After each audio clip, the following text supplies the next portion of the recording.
Shireen Mazari, again has no love lost for India. So that was another, from our point of view, not a very good situation. So I would say he still has a long way to go. All right. And has to mature as a politician before he can think big. He has achieved that he's emerged as the second largest party. Right. That's an achievement by itself. All right. So he may have. But there also, I will say, it's more a negative vote for gross mismanagement of economy, particularly of the power sector. All right. By the outgoing government. All right. Well, so clearly you're saying he may have emerged as a credible second force or the second largest contender in these elections, but he has a long way to go. On that note, it's time for us to take yet another break in the program. Stay with us. We'll be right back.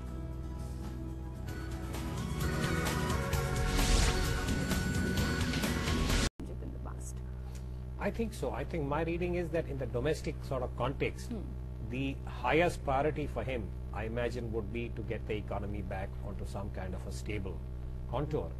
And for that, if you look at the current situation of Pakistan's public finances, one estimate from Pakistan says that they are down to the equivalent of 2 months of foreign exchange, which means that he has to, as the new Prime Minister, enter into a quick agreement with the major donors. By and large, we are talking about the IMF and the World Bank, for which, again, he is going to need the political support of the United States. So if I were to sort of project myself and say what are the immediate priorities for the new government in Islamabad, led by Mr. Nawaz Sharif, the first would be to arrive at some kind of a modus vivendi with the United States. Because he had taken a very, very visible anti-US kind of a position on a number of issues, and in a way I would say perhaps there was an element of playing up to the gallery there. It went down very well with the electorate, but as we often know, it's one thing to say, you know, whatever promises and assertions while you're campaigning, it's quite another to be responsible for running the government. So I think getting the support of the international donor community, which is largely led by the Western world and the United States, is going to be his #1 priority. The second is to see how the Taliban is going to respond to him, because the Taliban has issued a very clear threat. I mean, first of all, they did not want this election, yet the election went ahead. Now he's formed the government. The army chief, if you remember, General Kayani, on the war, meaning that without quite committing himself to being with the United States as the army chief of Pakistan, which is a political decision, he made it very clear that we have to address this. So for Mr. Nawaz Sharif, the domestic violence, the terrorism that is now within Pakistan would have to be addressed. For that, he's going to need the support of the army. So that's the dilemma. Having entered into a political bargain with the Taliban and the right-wing groups for the election, because remember, they did not target him. They did not target Imran Khan, but they targeted the other three to step up its own attacks. I mean, they have attacked the Pakistani state in the past. They've attacked them in Karachi, they've attacked them in Rawalpindi.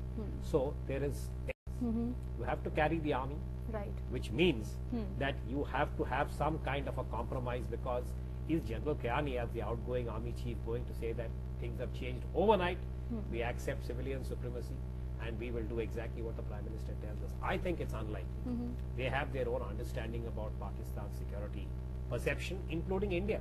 I mean, remember, General Kayani and General Musharraf before him have said, even if Kashmir is solved, India still remains our major adversary / threat. So there is a need for what I would call as a very radical rewiring within Pakistan.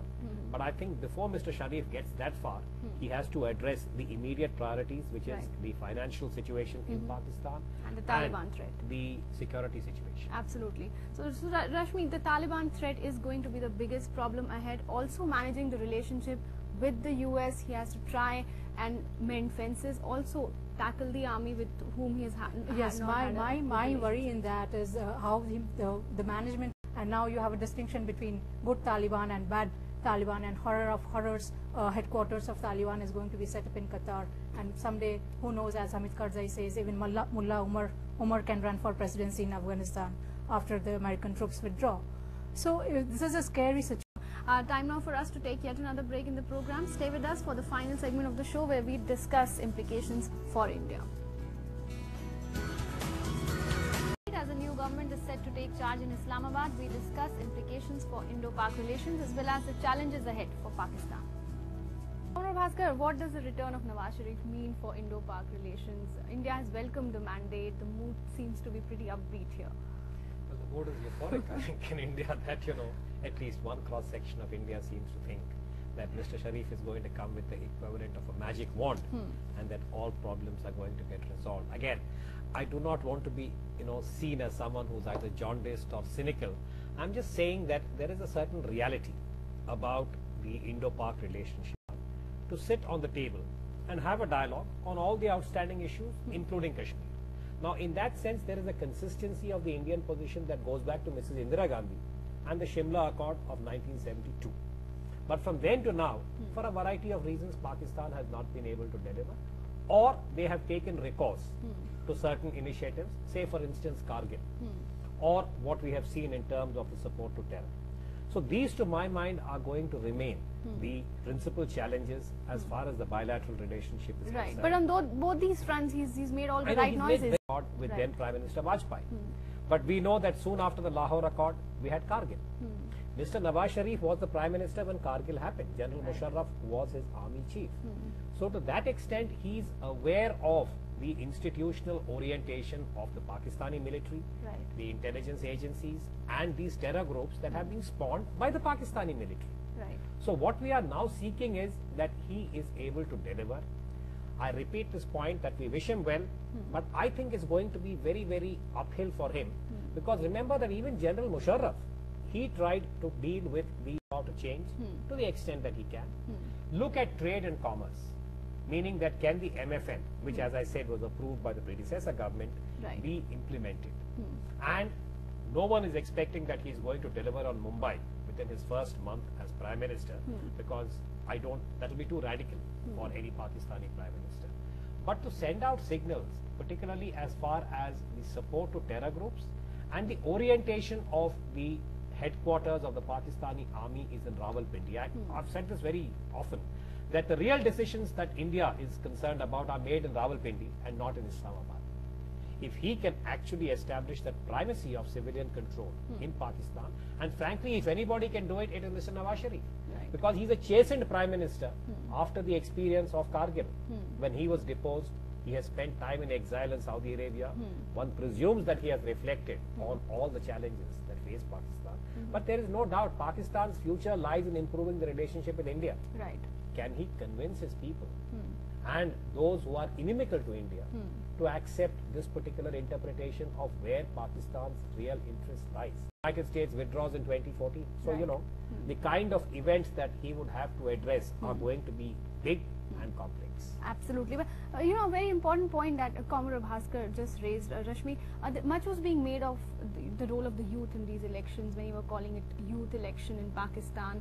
But what can we really expect, because the youth is ultimately a product of the textbook board there. Yeah, that is there, the indoctrination which goes on, and this kind of a, and I was thinking Muslim Brotherhood would play some kind of a role in changing all that, but it hasn't lived up to that promise. But that's a separate discussion altogether. And after every loss, it has come back more obsessed with India. And now how does it deal with this defeat? It deals with it by something called as asymmetric warfare, which is an euphemism for support for terrorism. Now, why does it do this? It does it for two reasons. I think from the Pakistani side, it does it for two reasons. One, these terrorists are basically like an offensive. Right. Because India has never aggressed, never, ever. So, or made any kind of talk which gives rise to this kind of a cyber-attacking atmosphere. But Pakistan has done it all the time. So how do we deal with this situation? So if Indian policymakers are hearing what I'm saying, they should erect robust national security defenses, because Pakistan, it is difficult to trust them. I think it is difficult to trust them now. Okay. Mr. Sharma, but any change the change that we keep talking about will only come if there is a substantive change in the civilian military equation in that country. Well, he has made a very strong statement that Prime Minister is the boss. If he can not fully but even substantially demonstrate that he is the boss, he would have done Pakistan society and Pakistani, because that is, this 5 years is most crucial. They are going to determine whether Pakistan can sustain itself as a democratic state with structured institutions which respect the civilian authority.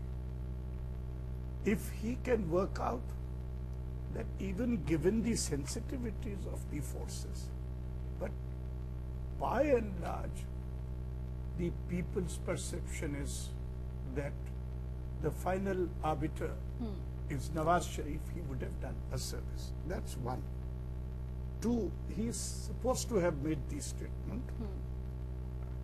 or conveyed that, well, there are problems on both sides.